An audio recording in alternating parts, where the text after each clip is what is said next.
Breakfast on Talk Radio. We'll get you talking.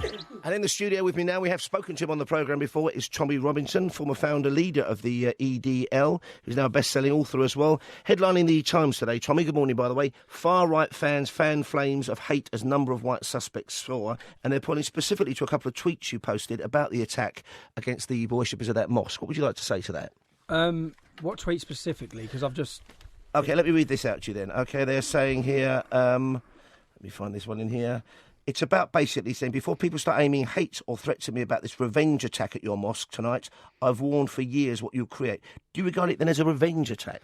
I'd regard, yeah. So, look, the Islamic terrorist attacks, we've had 3 that have been successful in 3 months. There's been 5 failed ones in 3 months. There's been 12 last year. They're part of a massive, wide organisation and network with a campaign. This man was a revenge attack. It was reactionary to what they've been doing. There's no justification for it. It's completely wrong. It's barbaric. But I've been warning and trying to prevent this for years. I've been saying this is where we're going to end up. This is what's going to happen. And I can't believe people are... I dug up 12 days ago. 12 days ago I was talking to Alex Jones in America and I said, we're going to create English bombers very soon. And unfortunately, they should listen. And when you see... I'm watching the current campaign against myself. The main news headline at the minute is Tommy Robinson accused of inciting hatred. Accused by who? Because the police haven't accused me of inciting hatred. I haven't broken any law. There's now a massive slanderous campaign in every newspaper, politicians sitting on TV, presenters sitting there saying I've incited hatred. Except that what people say is that you mention things like a big organisation of Muslim fanatics and extremists. I don't know if there's evidence for that in this country. And the vast majority of people who follow Islam, I have no faith myself, I'm an agnostic, but the vast majority of people who are Christians, the vast majority of people who follow Islam or are Hindus are peaceful, law-abiding people. Yep. And we can't judge those religions or those people by the maniacs that they attract, who say that, I mean, they're basically death cult worshippers. It's really nothing to do, I would say, with Islam or following Muhammad. Yes, it is. It is completely. They are completely taking the literal interpretation and the instructions of Muhammad, and they're following them out. And, for example, But what about the Muslims who don't do that, then? Well, they're like most Christians. Most Muslims don't even go to mosque. Most Muslims I meet, when I start talking to them about their religion, I know more about it than them. Most of them. It's the same with Christians. Most Christians will go to midnight mass. But you could find enough in the Bible to justify violent attacks. There's enough certainly in the Old Testament to justify some of the terrible things that Christians have done in the past. Murders, slaughters, genocide, attacking the Jews, for example. You can justify that in the Bible. You could, and that would be an argument if Christians were holding up the Bible right now and beheading people, quoting verses. If they were doing that in every single country in the world currently, if there were 2,000 Christians who had gone off to fight a holy war from Britain, because 4 times as many Muslims that have joined our armed forces went to fight in Syria. 500 of them have come back. We have up to 20,000. More Muslims, the people who suffer because of groups like IS are the Muslims. Are Muslims, yeah. They're killing their own people. Yeah, but that's so. How can that possibly, how can that possibly be then something that Muslims support? They don't. Well, no, Muslims don't. But that's still an Islamic problem because within the Quran it says that if they're apostates or they're not following the deed of Islam, then they need to be killed. So there's all these different problems, and do you not feel that by drawing constant attention to the evil side of Islam, you're in fact helping these people? You're creating division. No, I think we have to be honest, especially honest more now than ever. And if we address these issues, we have to address these issues. Like what happened yesterday or 2 days ago at Finsbury Park Mosque. When I talk about this, I want to be able to sit and speak openly and honestly and give what I worry is going to happen without people saying I'm inciting hate or I'm encouraging. But people say if you're a doomsayer, you're predicting something. It's almost a self-fulfilling prophecy. If you say white people or non-Muslims are getting angry, I know it's not about race. Yeah. Non-Muslims are getting angry. We're going to be aggressive. There are going to be bombers. Some people regard that as you encouraging people to do that. Yeah, no. Warning about something and encouraging them for something, or warning about something and wanting something, a complete opposite. I have done everything. I've dedicated my life to try and stop this. Now, when this comes to the head, which it's going to do, when it comes to a head, who's going to turn on each other? What do you mean by that, Tommy? Let me unpick that a bit with you. What do you mean when it comes to a head? I mean, you're talking about race wars in this country. I'm talking about religious conflict in Europe, completely. And I'm sorry, but they've forced this upon us now. And whether I sound it's depressing, it is depressing. I've got 3 beautiful young children I want to look at and know that they're going to have a safe future in this country, and they're not. And terrorism offences go up 60% every year. The problem gets worse and worse every year. The more we learned this morning that the increased number of, for example, white extremists, they're called in the papers today, has increased by 66%. Of course it will. Of course. And you don't feel at all responsible for that?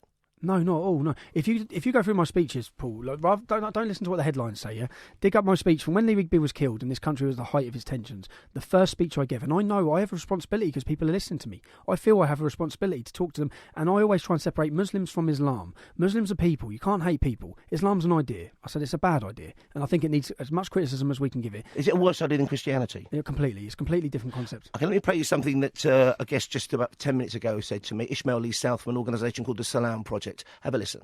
Tony Robinson, I see him as the same way as Abu Hamza. He's just a hate preacher.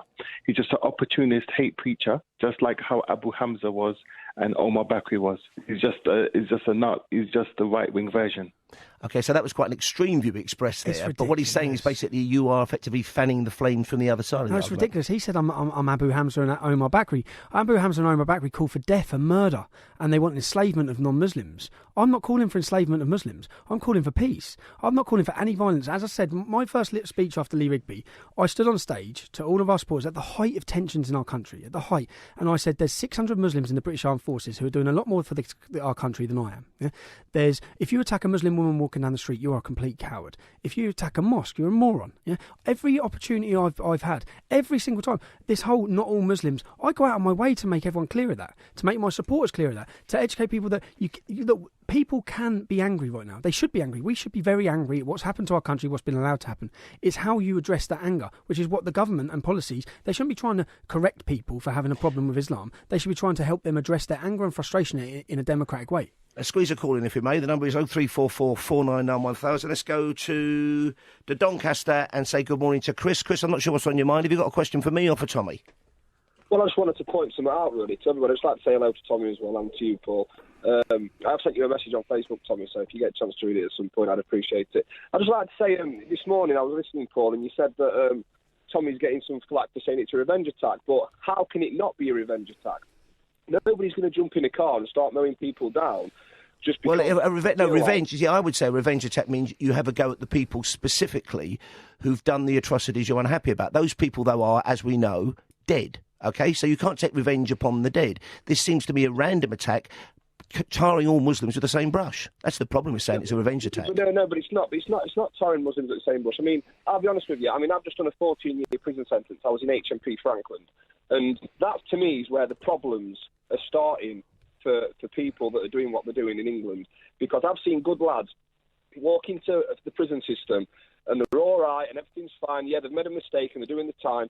But as soon as they get locked onto these wings with these extremists that I was locked on with, as soon as they get the claws in them, they're leaving the prison system absolutely hating this country because of what gets said to them by these extremists that are in there. Tommy, you've got a response to that? Let Tommy respond to that. Yeah, buddy, I've seen it. I've took one of my best friends converted, doing 4.5 in jail, and I've seen it with my own eyes. Our prison camps are ISIS training camps, and they are breeding an army. And I think our security... Yeah. They are breeding an army. I mean, I'll be honest with you. I mean, I was in some newspaper. When Lee Rigby got killed, I was on the wing, and it come on the news. It come straight on the telly on Association. I was in high security. And I was locked up with the 3 terrorists that was going to fly the Virgin Atlantic planes over to America and blow them all up at the same time. And I was on the wing with the guy that drove the car into the airport at Scotland on Boxing Day. And as soon as it came on the telly, they all started cheering and laughing. And that's every prison. Every prison done that. I tried talking about that at the time. Everyone was shouting me down as trying to lie. Majority of prisons done that with Muslims in. They cheered. Let's get another call in. It's Mohammed calls us now from Berkshire. Someone in Berkshire. Morning, Mohammed. You're on Talk Radio. Question for Tommy. Hello, I'm actually a friend of his. I think he's, every time he speaks about Islamic ideology, he's called a racist and been shut down. Now, we need to openly speak about my community, my Pakistani community and the Islamic community as a whole. I turned away from Islam. Now, we need to openly speak about what goes on in my community. For example, we are taught that the white girls are trash. They're easy to lay. But let me cut in there for a second. That cannot be taught to everybody. That may be taught to some morons who believe it. But, I can't accept that because I've got Muslim friends. My children go to school or went to school with Muslims. Let me finish. let me explain, okay? We are taught that. I'm not saying every single person is taught that, but a majority of us are taught that. That is a problem. That is the issue, and that's why you got 28 towns where men from my community decided to rape white girls. 28 towns. Also, my community also is taught that anyone that turns away from Islam, they must be forced out of the community or even attacked. 3 of my friends were almost murdered because they turned away from Islam. We need to address these issues.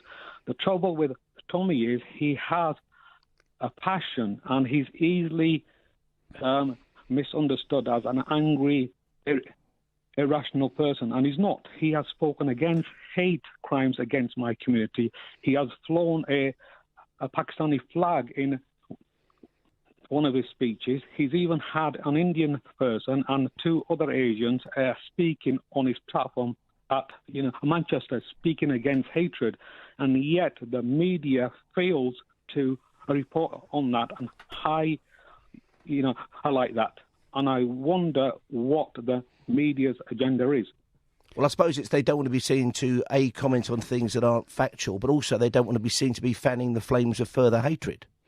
Well, if we don't deal with the issues, for example, right, when there are thousands of people that have turned away from Islam in the UK who are having to flee their communities, why is this allowed to happen in the UK? Why? My community needs to be called out on that. OK, thank you very much for that call, Mohammed. More calls standing by. I'm going to prevail upon Tommy to stay with us for another 10 minutes. It's the Paul Ross Full Set Breakfast on Talk Radio. We'll get you talking. It's 7:33. Still with us, Tommy Robinson, former leader of the English Defence League, of course, talking to me and to you. If you've got a question for Tommy, he's with us for another 10 minutes or so.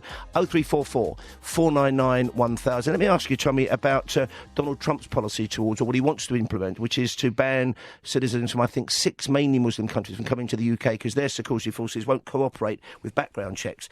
Is he on the right track there? If we had that policy in place, then 22 people would be alive in Manchester.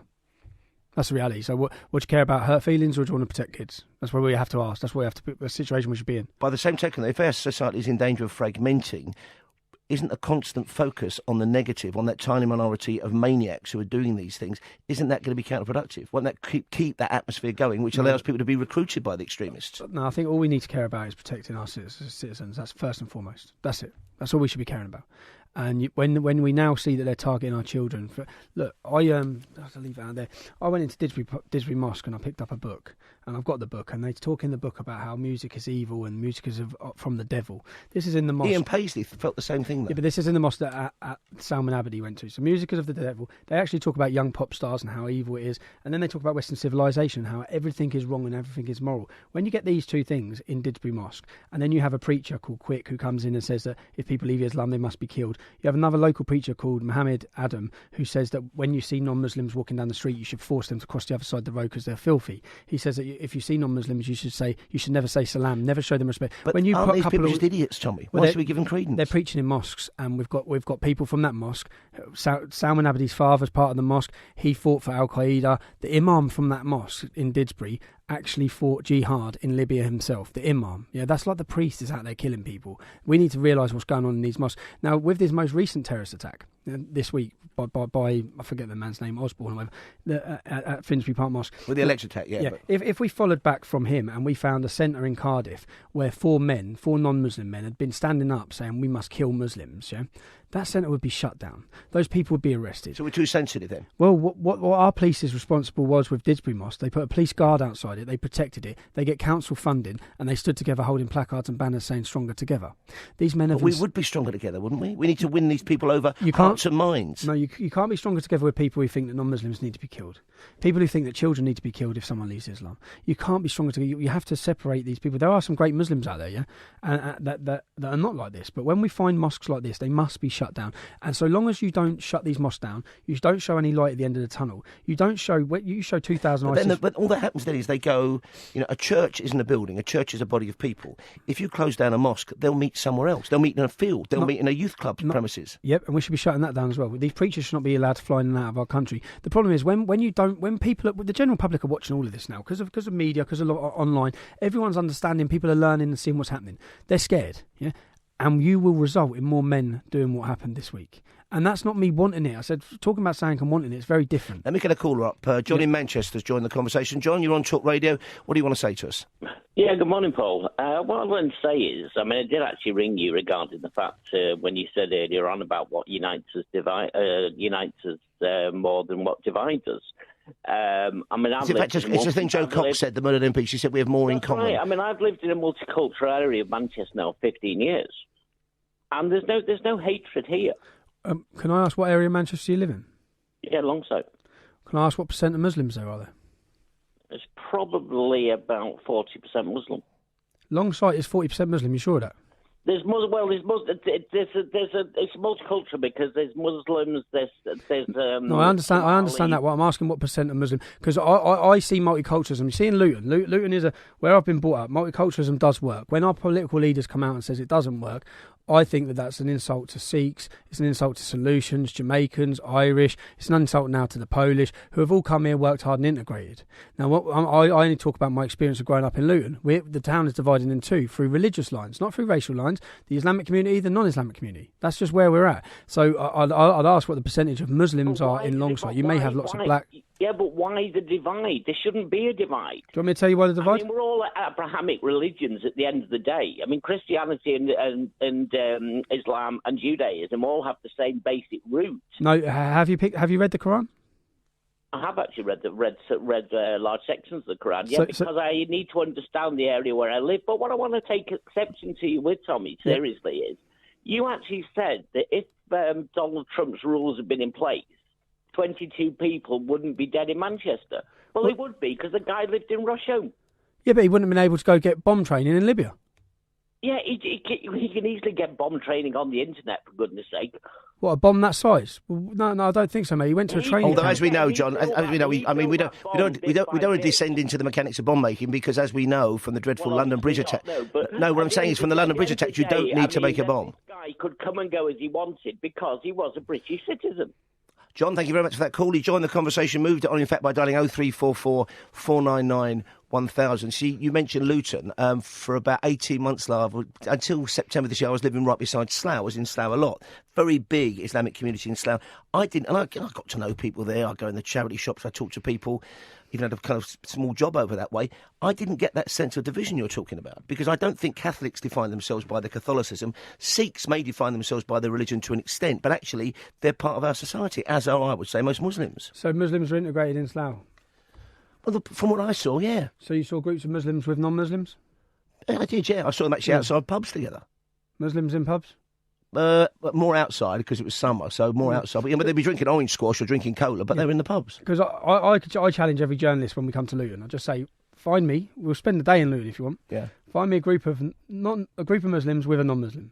Just find me one. Just that's it. Let's walk around the town. You don't see it when they're coming out of schools, Tommy. You don't see it. My son coming went to school in East London. No, coming out of school is very different. Because I had Muslim friends at school, and then we're in school, everything's fine. Then as soon as you get out that door, we're separated. As soon as you get to 16, it's done. The relationship, you don't see them, and there's no. Yeah, and as I said, when I was talking to that last caller, if you pick up the Quran, when I spent 22 weeks in solitary confinement, I wanted to understand what was happening. I dissected the Quran, and every time I had a reference, do not be friends with Christians or Jews, I wrote the reference down. Within an hour, I had pages and pages and pages and pages. And certainly that point was made on this programme by Tom Holland, the leading historian, who made a documentary, I think, for Channel 4 about the origins of violence and Islam. Let me ask you a question a couple of people have put to us via Twitter, finally, Tommy. It says, you previously described British Muslims as enemy combatants. No, I didn't. No, that's not correct. What I did is, after the Manchester attack, I went up to a mosque in Manchester, and I stood there. And when where I was standing, I said, within a 2-mile radius of where I'm standing now, there have been 16 men who have died fighting for ISIS or for terrorism. One of them's name was Burgos. This man Burgos come into a lorry, in the back of a lorry in the UK. 3 weeks later, he was arrested by counter-terrorism and he murdered a police officer in the raid. Massive extremist, yeah? I said, in this, what we need to know is, in this vicinity, yeah, there are enemy combatants. Yeah. So what do we do then to prevent terrorist attacks in the UK? How can we stop this? I'd say we have to... Because you could have gone to Belfast in the 70s and made a similar statement about people who have been convicted of terrorist offences within a 3-mile radius of Bogside. Yeah, and we interned the IRA. Is that the answer? We accepted that we're in a war and these people are fighting against us. We should accept that 500 men are back. I'll give you another example. I was in... I got a phone call from Bedfordshire Police, the Chief Inspector, and he said, where are you?